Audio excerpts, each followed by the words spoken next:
அருட்பெருஞ்சோதி அருட்பெருஞ்சோதி தனிப்பெருங்கருணை அருட்பெருஞ்சோதி.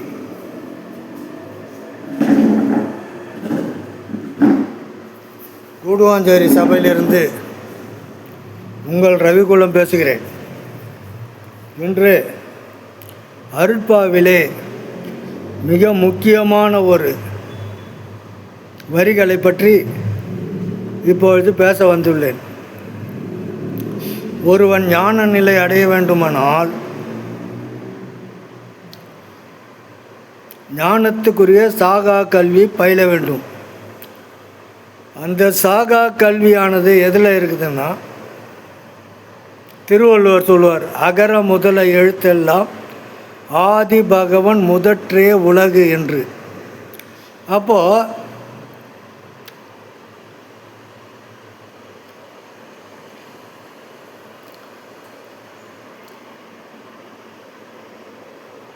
அந்த ஆதி பகவானாகிய இறைவனுடைய சொரூபம் நாதவிந்து சொரூபமாகிய அகர உகர மகரமாகிய ஓங்காரமாகும்.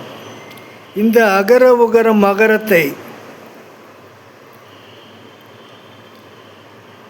எப்படி பிரிப்பது, அதை எப்படி தெரிந்து கொள்வது, அதை பற்றி தெரிந்து கொள்வதுதான் 8 அறிந்தவனே ஞானி என்று சித்தர்கள் கூறியிருக்கின்றார்கள். இந்த 8 என்பன இயலும் முற்படியென அட்டன் என்று அருளிய அருட்பெருஞ்சோதி. அதாவது 8 தான் ஞான நிலைக்கு முதல் படி என்றும், அந்த முதல் படியை தெரிந்து கொண்டு அந்த படியிலேயே தொடர்ந்து நீ செல்ல வேண்டும் என்றும், அதனால்தான் 8 என்பன இயலும் முற்படியென, அப்படியாகிய அந்த 8 8க்குள்ளே அடக்கம் என்று அந்த பொருளிலே 8 என்பன இயலும் முற்படியென அட்டன் என்று அருளிய அருட்பெருஞ்சோதி என்று முதல் வரியில் கூறுகின்றார்கள். அடுத்த வரியில் இப்படி கண்டனை இனி ஒரு படியலாம் அப்படியே எனும் அருட்பெருஞ்சோதி. ஆக 8 என்பது முதல் படி, அதாவது 1வது முதல் படி. அந்த 8 தெரிந்து கொண்டால் அந்த முதல் படியிலேருந்தே மேல் படிகளுக்கு அப்படியே நீ செல்ல வேண்டும். அதனால்தான் 8 என்பன இயல் முற்படி என அட்டன் என்று அருளிய அருட்பெருஞ்சோதி என்றும், இப்படி கண்டனை இனி ஒரு படியெல்லாம் அப்படியே எனும் அருட்பெருஞ்சோதி. அப்போது நீ அது முதல் படியாகிய அந்த அகர உகர மகரமாகிய அகரத்தை தெரிந்து கொண்டு அதன்படியே நீ தொடர்ந்து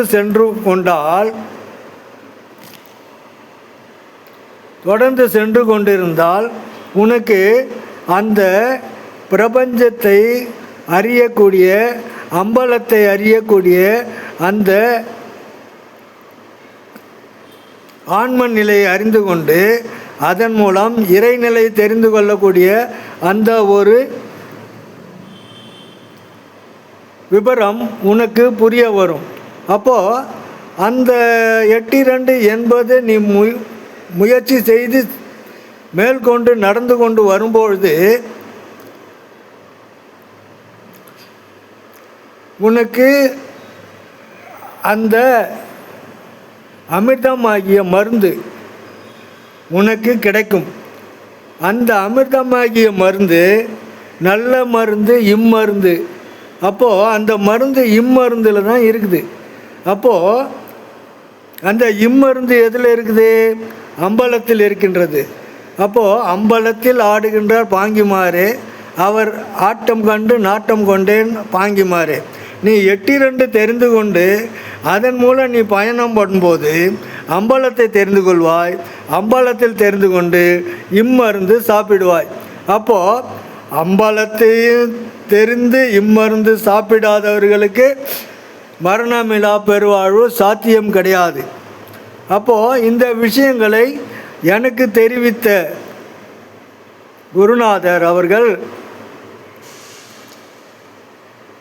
கைலாய கம்பளி சித்தர் பரம்பரையும் அகத்தியர் பரம்பரையிலும் வந்தவர் எங்களுக்கு எழுத்து சுட்டி காட்டி இருக்கின்றார்கள்.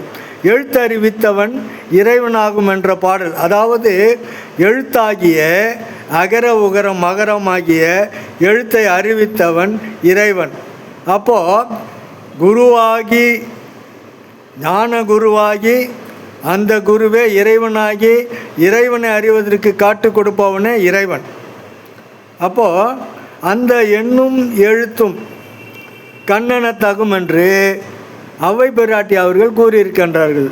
இந்த 8 ஆகிய அகர உகர மகரமே ஞானக்கண்ணாகும். அந்த ஞானக்கண்ணை திறந்து கொள்ள ஒரு குருவனுடைய அவசியம் வேண்டும். அப்போது நமக்கு எளிய முறையில் அந்த விவரங்களை சன்மார்க்கம் என்ற 13வது நிலையிலே நமக்கு தெரிவித்த ஆண்டவராகிய அருட்பெருஞ்சோதி ஆண்டவருடன் 2 கலந்து இன்றும் வடலூர் சித்தி வளாகத்திலே தன்னை மறித்து கொண்டு தன்னை ஒழித்து கொண்டு, அதாவது ஒளி தேகம் என்பது ஒளி பிரகாச தேகமில்லை, இன்விசிபிள், ஒளிந்து கொள்ளுதல். வான் செய்து கொண்டதை நான் செய்து கொண்டேன் என்றது. வான் நமக்கு எதுவுமே காட்டாது போல தன்னை மறைத்து கொண்டு இன்றளவும் வடலூர் சித்திபுரத்தரசில் சித்தி வளாக திருமாளிகையில் தன்னை மறைத்து கொண்டு திருக்காப்பிட்டு கொண்டு ஊழிதோர் ஊழி உளப்புறாது ஓங்கி வாழ்ந்து கொண்டிருக்கின்ற அவர் தம் கூற்றாகிய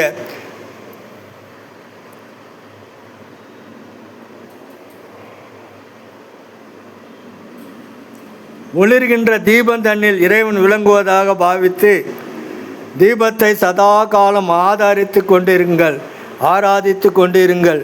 அப்படி ஆராதித்து கொண்டிருக்கும்போது தெரிவிப்பதை இறைவன் தெரிவிப்பார். அப்போது அந்த தெரிந்து கொள்வதற்கு முன்பு 8 தெரிந்து கொள்ள வேண்டும். அப்போ அவர் சொல்கிறார் 8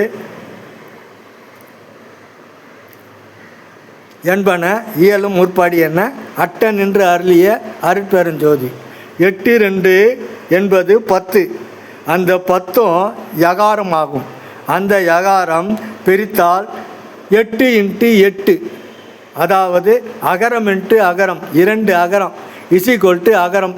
அதனால்தான் வள்ளல் பெருமான் அவர்கள் உரைநடை வசன பாகத்திலே அகாரத்தை மட்டும் விளக்கம் கொடுத்திருக்கிறார்கள் தவிர உகாரம் கொடுக்கவில்லை. ஏனென்றால் அந்த அகாரமே 2 அகாரம் உள்ள இருக்கிறது. ஒன்றினில் ஒன்றில் ஒன்றற ஒன்றிய ஒன்றனும் ஒன்றே.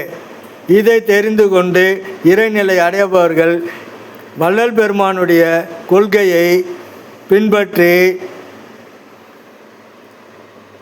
சாகா கலையாகிய சன்மார்க்க 13வது நிலையிலிருந்து ஞானத்தில் சரியை, ஞானத்தில் கிரியை, ஞானத்தில் யோகம், ஞானத்தில் ஞானம் பெற்று வாழ்வீர்கள் என்றும்